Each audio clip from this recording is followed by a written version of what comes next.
All right, let's keep this simple. If you're looking for reasons to get, worked up over this game, for one, the Texans absolutely have to win this game. They have to win all the games they're supposed to win, plus pick up one versus the Bills, the Colts, the Chiefs in the immediate future to really be alive in this thing. Let's get to 500. But just if you're wondering, hey, what do the Texans have to worry about? The Titans are a mess. Worst offense in the league versus the best defense in the league. Just look at the box score there. That's not many 2 weeks. That's not too long ago where the Texans had a 6-0 lead going into the fourth quarter, and then they exploded. And the red zone woes were very much still a thing. I'm not 100% convinced that the red zone woes have gone just after one really promising 4 out of 5 performance in the red zone versus the Jaguars. But just to further refresh your memory, one, Jeffrey Simmons is very likely to be coming back this week unless I missed some news today. Jeffrey Simmons, defensive tackle for the Texans. This is what he did last time he faced the Texans. Oh, the rush right up the middle from Jeffrey Simmons. I left Ross Tucker's voice in there on this one. Clearly a miscommunication. Obviously, that wasn't a physical beating. These were some physical beatings. This is Jeffrey Simmons taking care of Juice Scruggs. Jeffrey Simmons taking care of Ed Ingram, who's had a very good year. But, man, Jeffrey Simmons is a beast, and the strength of this Titans team is their defensive line. D'Amico Ryans said as much. Let's hear D'Amico talking about the Titans' defensive line. Tennessee's defensive line is the strength of their entire team. We know the guys inside are really great players. They can wreck a play at any given time. So to do that, we just have to play with awareness up front. We got to play with toughness. We're going to have to grind. Simmons is a really great player. He's going to play hard each and every snap. There is no let up in him, so we have to outcompete him as best we can, knowing that, he's going to make some plays, right? We got to weather the storm. We got to keep moving forward. We can't allow one play to get us down. We just have to keep pressing. We have to keep mixing it up offensively, running our offense the proper way. Yes, mixing it up offensively. And I think Nick Caley did some things with pre-snap motion last week, and Davis Mills, to his credit, did a good job of executing it to provide some opportunities in the run game, but also to provide some easy options in the pass game. If they can continue to build on that, I feel good about that. The big question is this offensive line genuinely improved? I mean, last week they had a hodgepodge of guys that it looked like they were throwing offensive linemen up against the wall to see which one slid down the slowest. And you ended up with Jarrett Patterson, who'd been sitting on the bench as two guys rotated all season long at left guard. Ed Ingram's probably going to come back at right guard. Titus Howard probably at right tackle. I'd like to see Jarrett Patterson get another shot and a start at left guard because he did some good things last week. Ariante Ursary, though, is the big one. If we talk about differences between the first quarter of the season and right now, Ariante Ursary has grown by leaps and bounds. Remember this play last week? Let's see. I titled this Ursary in Space. Ursary left tackle right there. Look at him. Like a 350-pound gazelle. And we saw a couple plays like that, other instances of him getting up on backers and staying attached. The 6 offensive lineman package has really done some good things for them when Titus Howard is healthy. So I think we're going to see that. I trust that the Texans' offensive line is going to be better than they were last time. Just to illustrate where the Titans are right now. Like offensively, defensively, they're a mess in a lot of ways. But their defensive line, if you look at the Texans, this is just the PFF rankings. PFF has the Texans as the second best defensive line in the league. The Tennessee Titans as the 15th. I don't think the Jaguars were on there. If we look at where the Texans have struggled this season, a lot of times it's come down to as simple as, all right, is it a good defensive line? Because if so, we're kind of screwed. The Los Angeles Rams are ranked 4th there. The Seahawks are ranked 7th. Those teams also have very good pass rushes. The Broncos, their defensive line isn't ranked as high, but the sum total of their pass rush certainly gave the Texans fit down there at 14th for the defensive line. I am optimistic they'll be better. The spread right now, if you're looking for an objective reason to not take this Titans team too lightly, the spread right now is around 5.5 to 6.5 points. That's not a hugely impressive spread. Part of that, I think, is more about the fact that the Texans can play a very good defensive game, and the Texans offense isn't going to have to go out of their way to be super aggressive the way they were in the fourth quarter. When they were down, when you're down 17-0 right off the bat, they ended up having to be very aggressive in the fourth quarter. Nico Collins did get the most targets he's gotten all last year. This is Davis Mills on getting Nico so many targets last year. Excuse me. He got the most targets last week that he had all last year. Here's Davis on getting Nico so many targets. I think they were giving us some looks where he was isolated in one-on-one coverage, and we liked the matchup. And then there were other things where we were trying to scheme him to get him open.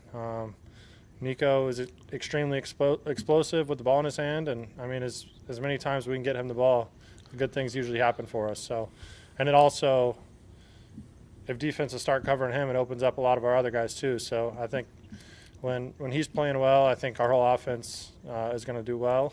But I mean, I don't think anything was forced. It was just Nico's going to make a play. He's open. He's running good routes. He's on time. My offensive line's doing a great job protecting. So, yeah, obviously we want to try to get him the ball. Okay. He's saying nothing was forced. It's been a little bit of forceage to Nico. He's made some beautiful throws to Nico in the last 2 weeks, but he had to have Nico break up an interception 2 weeks ago. Last week, he threw that one into zone coverage where it was just a matter of Nico being a beast of a man that caught the ball, but that could have been very dangerous. Davis has 7 turnover-worthy throws in the last 2 weeks. He has the highest rate of turnover-worthy throws amongst quarterbacks who have at least 80 dropbacks. I basically took the minimum down to where Davis is, and yep, he's had a bunch of them. He's got to dial that back a little. It's awesome when he's YOLO Mills, and he needs to be YOLO Mills like he had to be in the fourth quarter. If the offense can keep from sticking the Texans defense with a short field position, if they can keep themselves from allowing a touchdown on punt return like they did last week to allow that really big score early on, I don't think that they'll be in a position where they have to do as much. The emergence of Woody Marks is a bona fide threat. Remember, Woody Marks had pretty good numbers in this game last time. Most of the Texans' issues against the Titans were about scoring in the red zone. They were moving the ball pretty well for 4 quarters. They just couldn't really bust through and start scoring touchdowns until the fourth quarter. You remember CJ had that missed throw to Dalton Schultz where he was wide open. But other than that, CJ was 24 for 28. I think my other big concern in this game is that you're coming off of a bye week, facing a young quarterback in Cam Ward who has all kinds of throwing ability. We know that. He has the ability to escape pressure. Here's D'Amico on Cam Ward and where he's seen improvement. Yeah, I think where Cam has grown to me, where it's early on, you see it a lot where he was running out of the back of the pocket, trying to make the big play a lot, where you see him trying to settle down. I think offensively, they'll try to settle things down here after the bye week, kind of not try to take the big plays as much and try to get the ball out of the quarterback's hands a little quicker. So I think that's where the coaching staff will come in and try to help him to settle down even more. Yeah, and I think what I worry about coming out of the bye week is what kind of packages do they have for Cam Ward? I mean, he's in a tough spot right now. I was listening to, I believe it was Locked On Titans, and I like that host. I wish I could remember his name. Go to the Locked On Titans. If you want a good preview of the upcoming games, Locked On Titans, the Believe in team, whichever one they have, all those bloggers, they have good stuff. But the Locked On Titans guy said, well, they're really bad on third down, but part of that's just because they're so bad on first and second down, which doesn't give you a lot of hope if you're a Titans fan, but it at least does explain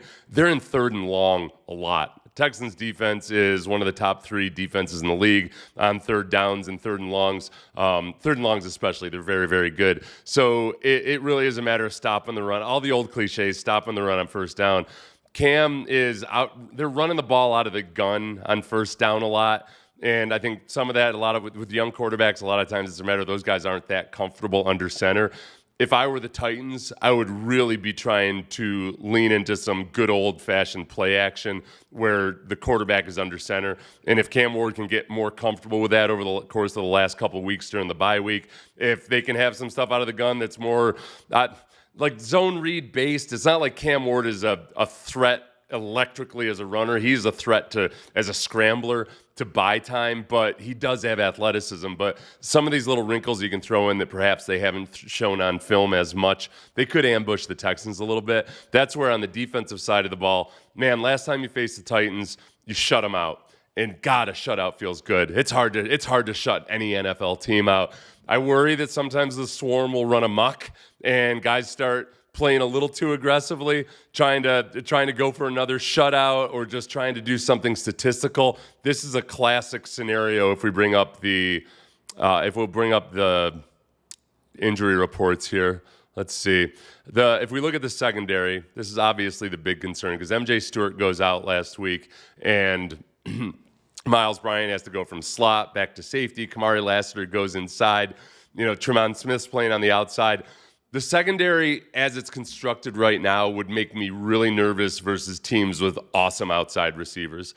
Calvin Ridley, all due respect to him, he's just not quite the same as what the Texans saw in Seattle. So for the next couple of weeks, really, because the Bills don't have great outside receivers either, I'm not as worried about it. But it is, without Jalen Petrie, you're not the same ferocious defense. And then without MJ Stewart and with Miles Bryant playing back there, really getting the second game of meaningful snaps he's had all season on defense, that's a concern. But if we look at the injury reports up there at the guys who are definitely out, obviously Jalen Petrie and C.J. Stroud being out are a big concern. Cade Stover he's in that 3-week window where he can be elevated. So without Harrison Bryant in there, we'll see. Maybe I missed some news on that. You guys could update me if I've missed anything on that. As far as all of the full participation guys, I'm not as worried about. Ed Ingram, I'd be a little bit nervous. I want to get Ed Ingram and Titus Howard back in there together. If we look at the Titans, where are you, Titans?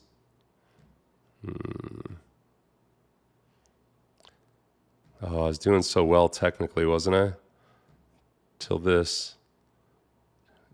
There's the Titans.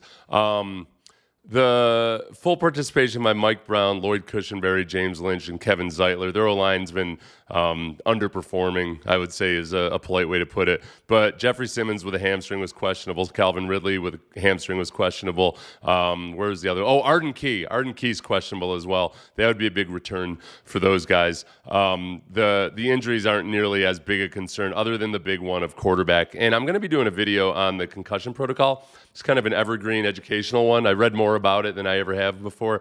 The quarterbacks, if we look ahead to the Thursday night game, in the 5th stage of the concussion protocol, you're technically, the way the rule is written, you have to participate in a full contact practice before you come back. So we were wondering earlier this week, okay, in a short week versus on a Thursday night game, there are no full contact practices. There's times in those short weeks or later in the year when there aren't full contact practices. So what the independent neurological consultant is supposed to do in those instances, and with quarterbacks all the time, because quarterbacks never take any actual contact in practice, they do like simulated contact, getting shoved onto a mat. Quarterbacks have to do a lot of the jerking their head around and stuff. Then they have to do cardiovascular drills while they're doing mental exercises. Not like reciting the Gettysburg Address or anything, but calling out coverages or plays or whatever, like trying to tax a quarterback mentally the same way he would be in a game.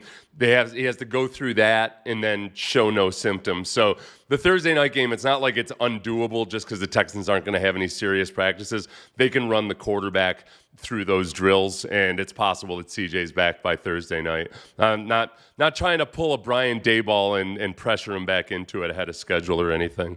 Let's see what kind of comments we got brewing here. I didn't have any microphone issues. If Cam Ward would actually try to throw short passes and run the offense, I would be worried. Kid's got talent. He's got a boatload of talent. Don't be the team that it all clicks for Cam Ward. That's another thing, because a lot of people this weekend were saying, like, hey, aren't the Titans tanking anyway? Look, in the NFL, you never really see a genuine tank in terms of the GM and the coach just wholesale pulling starters and everything until like the last couple weeks of the season. But even then, it's a matter of the players on the field. And the players on the field, like they're never going to tank. The guys who are out there on the field are playing their asses off no matter what. And this is the frustrating thing as a player, who I myself back in 2005 was part of a team that people were convinced was trying to tank for Reggie Bush, especially after Chris Brown missed a field goal. It's frustrating as a player because when people say like, you guys are tanking, the only thing you can say in defense is, no, we actually suck this bad, okay? We're trying our best. And our best isn't good enough. We're winning 2 games despite trying as hard as we possibly can. And if you want to look to, hey, teams like the Titans that should be tanking, remember what happened? Remember who knocked the Jaguars out of the playoffs a couple years back and helped the Texans win the division? It was the Tennessee Titans in a meaningless game. The only thing they really had to play for, if I recall properly, was getting Derrick Henry some kind of a rushing record versus the Jacksonville Jaguars, who had everything to play for. So I never, any given Sunday, et cetera, whichever cliche you want to throw at it, my God, especially at this point in the season, you're doing everything you can on offense to try to develop your young quarterback. You're trying to give him some success. You're trying to keep him from getting physically bludgeoned as much as possible. That's going to help the Tennessee Titans out more than any maneuvering of draft status or anything. And they're going to try to trade back anyway. This isn't going to be an awesome year for trading back, most likely, because of what's at the top of the draft. So the Titans shouldn't be trying to tank right now. They should be trying to do everything they can to give Cam Ward some success and feel better when he goes into his second year. I'm glad you guys are all enjoying my miserable situation of having to explain why your given team sucks. That year, my wife and I, Brandy and I, were living in high-rise right there on Allen Parkway. I think it's called the Royalton now or something. 3333 Allen Parkway. That's an easy one to remember. But there was a bellhop in there. Nice kid. He was like an Eastern European immigrant, and just learning English, and I would help out with his English and everything. But as I would learn, some of those Eastern European countries, very blunt. They're very blunt. They don't sugarcoat things. And I came home really late one night after we'd gotten destroyed once again, and so I'm walking in the lobby wearing my suit that I always sweat through after a game because I can't stop sweating, and I'm miserable because we're 1 and whatever at that point in the season. And I see my little bellhop friend, and he just looks at me and he's like, "Dude, what happened? You guys suck." I wanted to punch him, but then I realized he doesn't know any better. So I went up and I was fuming. I rode the elevator all the way up to our place, and I sat down and I thought about it, and I went back down and I told him, "Listen, man, you got to be careful about the way you phrase things, man. When people are pissed off, all right? I'll be honest with you, I was kind of pissed off when you said that." He's like, "Oh, I'm sorry, man. I'm sorry." That's the misery of it. It sucks.